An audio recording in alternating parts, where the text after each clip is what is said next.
Hello जय हिंद साथियों, स्वागत है आप सभी का सत्या एक्सीलेंट यूट्यूब चैनल पे।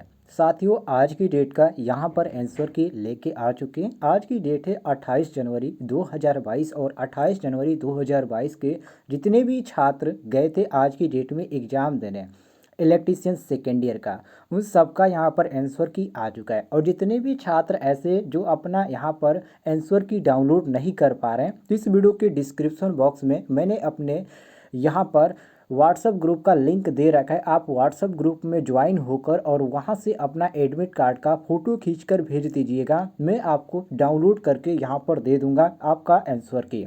इस तरह आप आसानी से अपना आंसर की देख सकते हैं, कितने क्वेश्चन आपने सही किए, कितने क्वेश्चन आपने गलत किए हैं। तो चलिए आज का क्वेश्चन स्टार्ट करते हैं क्वेश्चन नंबर 1 से। पहला क्वेश्चन साथियों आज की डेट में पूछा गया था कि डीसी जनरेटर का नाम क्या है। ये जो सामने आपके सामने ये चित्र दिखाया गया था, इसमें पूछा गया था कि ये डीसी जनरेटर है, इस डीसी जनरेटर का नाम क्या है। तो साथियों इस डीसी जनरेटर को बोला जाता है सेपरेटली एक्साइटेड जनरेटर। अब यहाँ पर आपको देखने को मिल जाता है ऑप्शन नंबर डी, मतलब कि अलग से उत्तेजित करने वाला ये जनरेटर है। और यहाँ पर आपको डी ऑप्शन देखने को मिल जाता है, बिल्कुल करेक्ट आंसर। तो जो छात्र डी ऑप्शन मारे होंगे उनका करेक्ट आंसर हो जाता है। आगे बढ़ते हैं क्वेश्चन नंबर 2 पे, जिसमें साथियों क्वेश्चन नंबर 2 में पूछा जा रहा है यहाँ पर कि डीसी, यहाँ से पढ़िए, डीसी जनरेटर में प्रेरित ईएमएफ की दिशा ज्ञात करने के लिए किस नियम का उपयोग किया जाता है। ए ऑप्शन कार्क स्क्रू नियम, बी ऑप्शन दाहिने हाथ की हथेली का नियम, सी ऑप्शन दिया गया था प्लोमी के बाएं हाथ का नियम और डी ऑप्शन प्लोमी के दाहिने हाथ का नियम। तो साथियों यहाँ पर सही हो जाता है ऑप्शन नंबर, यहाँ पर करेक्ट आंसर डी कि प्लोमिंग के दाहिने हाथ का जो नियम होता है उसके द्वारा हम ईएमएफ की जो दिशा है आसानी से ज्ञात कर सकते हैं, कोई दिक्कत नहीं है। ये आपका प्लोमिंग के दाहिने हाथ का नियम करेक्ट आंसर हो जाएगा ऑप्शन नंबर डी।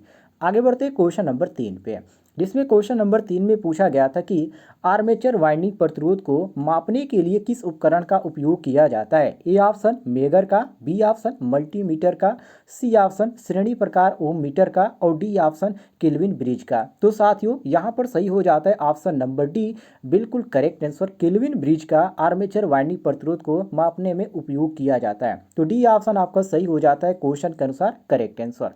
अगले क्वेश्चन पे आते हैं क्वेश्चन नंबर 4 पे, जिसमें साथियों पूछा जा रहा है कि यदि कॉइल पिच पोल पिच से कम है तो वाइंडिंग का नाम क्या होगा। देखिए, यदि कॉइल पिच पोल पिच से कम है तो उस वाइंडिंग को हम बोलते हैं शॉर्ट कॉटेड वाइंडिंग। और यहाँ पर आपको देखने को मिल जाता है ऑप्शन नंबर डी। हर एक क्वेश्चन को मिलाते जाइएगा, बहुत ही इंपॉर्टेंट क्वेश्चन पूछा गया था।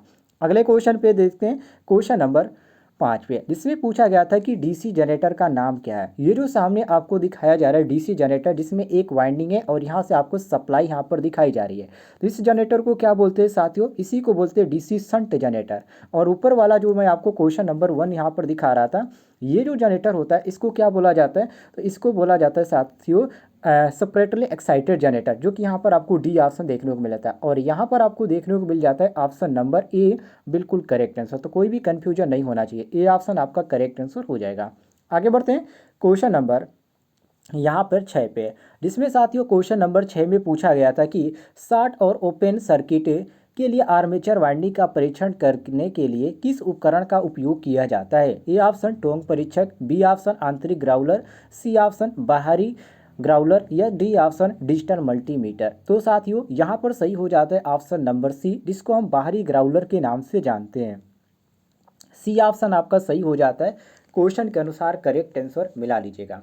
आगे बढ़ते हैं अगले क्वेश्चन पे, क्वेश्चन नंबर 7 पे, जिसमें साथियों पूछा गया था कि कौन सी कुचालक सामग्री श्रेणी बी की कुचालक है, जैसे कि कपास, बी ऑप्शन बांस, सी ऑप्शन फाइबर ग्लास या डी ऑप्शन चमड़े का कागज। तो साथियों यहाँ पर सही हो जाता है ऑप्शन नंबर सी, बिल्कुल करेक्ट आंसर, जिसको फाइबर अर्थात ग्लास के नाम से जाना जाता है। सी ऑप्शन आपका करेक्ट आंसर हो जाएगा, सभी लोग मिला लीजिएगा। अगले क्वेश्चन पे देखते हैं क्वेश्चन नंबर 8 पे, जिसमें क्वेश्चन नंबर 8 में पूछा गया था कि थ्री कला प्रेरण मोटर में किस गति को तुल्यकालिक गति कहा जाता है। ए ऑप्शन शून्य भार गति, B option full load speed, C option चुंबकीय क्षेत्र की गति को घुमाते हुए या डी ऑप्शन स्टेटर और रोटर के बीच सापेक्ष गति। तो साथियों यहाँ पर सही हो जाता है ऑप्शन नंबर सी कि चुंबकीय क्षेत्र की गति को घुमाते हुए। सी ऑप्शन आपका करेक्ट आंसर हो जाएगा, क्वेश्चन के अनुसार मिला लीजिएगा। आगे बढ़ते हैं क्वेश्चन नंबर 9 पे, जिसमें क्वेश्चन नंबर 9 में पूछा गया था कि पूर्ण लोड पर 10 एचपी मतलब कि हार्स पावर 3 कला प्रेरण मोटर की चलने की फ्यूज दर क्या है। तो जब आप इसकी फ्यूज दर ज्ञात करेंगे, जब मैंने इसका करेक्ट ज्ञात किया तो ये आपका आया 25 एम्पियर, और यहाँ पर आपको 25 एम्पियर सी ऑप्शन देखने को मिल जाता है। तो सी ऑप्शन आपका करेक्ट आंसर हो जाएगा, क्वेश्चन के अनुसार मिला लीजिएगा। अगले क्वेश्चन पे आते हैं साथियों, क्वेश्चन नंबर 10 पे। इसमें क्वेश्चन नंबर 10 में पूछा गया था कि 6 पोल स्टेटर की विद्युत डिग्री क्या है। यदि 6 पोल यहाँ पर पूछा जा रहा है कि स्टेटर की जो विद्युत डिग्री है वो क्या है, तो ध्यान रखिएगा 1080 होगा। कितना होगा साथियों? 1080 होगा। और जितने भी छात्र 1080 मारे होंगे उनका बिल्कुल करेक्ट आंसर हो जाता है। आगे बढ़ते हैं क्वेश्चन नंबर 11 पे, जिसमें क्वेश्चन नंबर 11 में पूछा गया था कि 3 कला 36 स्लॉट 12 कॉइल 4 पोल स्टेटर वाइंडिंग के लिए स्लॉट के संदर्भ में कला विस्थापन की गणना कीजिए। जब आप इसकी कला विस्थापन मतलब कि स्लॉट, इसमें कितने स्लॉट है उसकी आप गणना करेंगे तो इसका सही आंसर आ जाएगा सी। तो जितने भी छात्र यहाँ पर सी ऑप्शन मारेंगे 6 स्लॉट, उनका करेक्ट आंसर हो जाता है। मिलाते जाइएगा, हर एक क्वेश्चन इंपॉर्टेंट है। अगले क्वेश्चन पे आते हैं, क्वेश्चन नंबर 12 पे, जिसमें साथियों क्वेश्चन नंबर 12 में पूछा गया था कि एसी सिंगल फेज का कौन सा प्रकार है। ये जो आपके सामने दिखाया जा रहा है ये एक मोटर का यहाँ पर प्रतीक बनाया गया, मतलब कि सिंबल बनाया गया। और ये जो साथियों है किस चीज़ का यहाँ पर सिंबल है आपको यहाँ पर बताना है। तो देखिए ये जो आपका आता है कैपेसिटर स्टार्ट इंडक्शन मोटर का, ये आपका आता है कुछ इस प्रकार का बनता है। अब यहाँ पर आपको देखने को मिल जाता है ऑप्शन नंबर डी, बिल्कुल करेक्ट आंसर मिला लीजिएगा। अगले क्वेश्चन पे आते हैं साथियों, क्वेश्चन नंबर 13 पे, जिसमें पूछा जा रहा है कि वाउंड रोटर के साथ कौन सी एकल कला मोटर फिट है। ए ऑप्शन प्रतिकर्षण मोटर, या बी ऑप्शन आच्छादित पोल मोटर, या सी ऑप्शन अस्थायी संधारित्र मोटर्स, या डी ऑप्शन संधारित्र प्रारंभ संधारित्र रन मोटर। तो साथियों यहाँ पर सही हो जाता है ऑप्शन नंबर ए, प्रतिकर्षण मोटर। ठीक है, यहाँ पर रिपल्सन मोटर आपको देखने को मिल जाता है, बिल्कुल करेक्ट आंसर मिला लीजिएगा।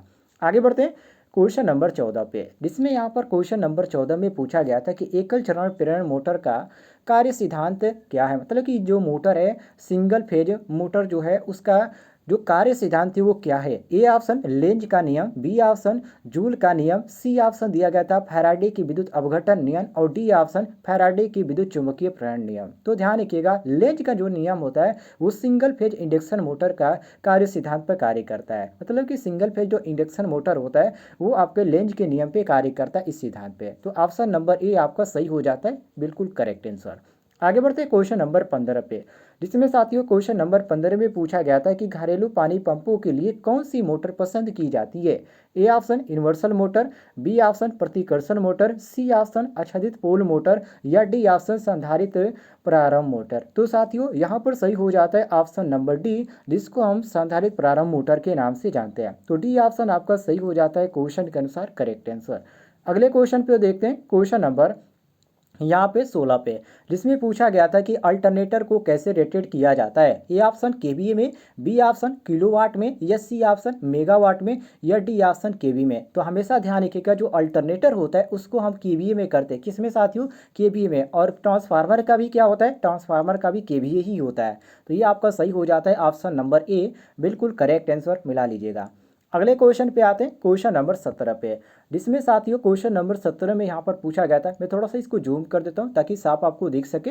इस पर पूछा गया था कि घूर्णन क्षेत्र प्रकार अल्टरनेटर का उपयोग करने का क्या फायदा है। ए ऑप्शन क्षेत्र में दोष का पता लगाने का आसान विधि है, या अल्टरनेटर के साथ लोड को कनेक्ट करना आसान है, या सी ऑप्शन की दौड़ने के दौरान गर्मी को फैलाना आसान है, या डी ऑप्शन दिया गया था कि 2 स्लिप रिंगों की आवश्यकता होती है चाहे फेजों की संख्या कितने भी हो।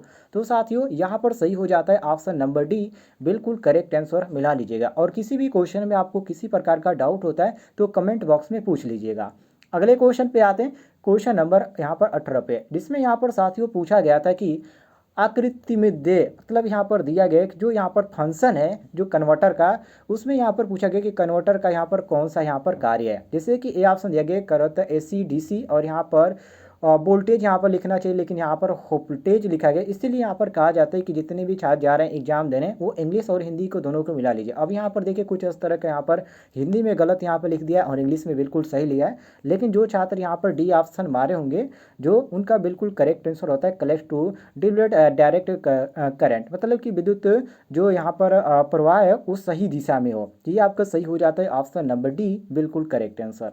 अगले क्वेश्चन पे आते हैं, क्वेश्चन नंबर 19 पे, जिसमें साथियों क्वेश्चन नंबर 19 में पूछा गया था कि जो इन्वर्टर कन्वर्टर दोनों के रूप में कार्य करता है उसे क्या कहते हैं? धातु दिष्टिकारी या मरकरी आर्क दिष्टिकारी या अर्धचालक डायोड या तुल्यकालिक कन्वर्टर। तो साथियों उस चीज़ को बोला जाता है सिंक्रोनस कन्वर्टर, जिसको हिंदी में हम तुल्यकालिक कन्वर्टर बोलते हैं। तो ऑप्शन नंबर डी हमारा सही हो जाता है करेक्ट आंसर।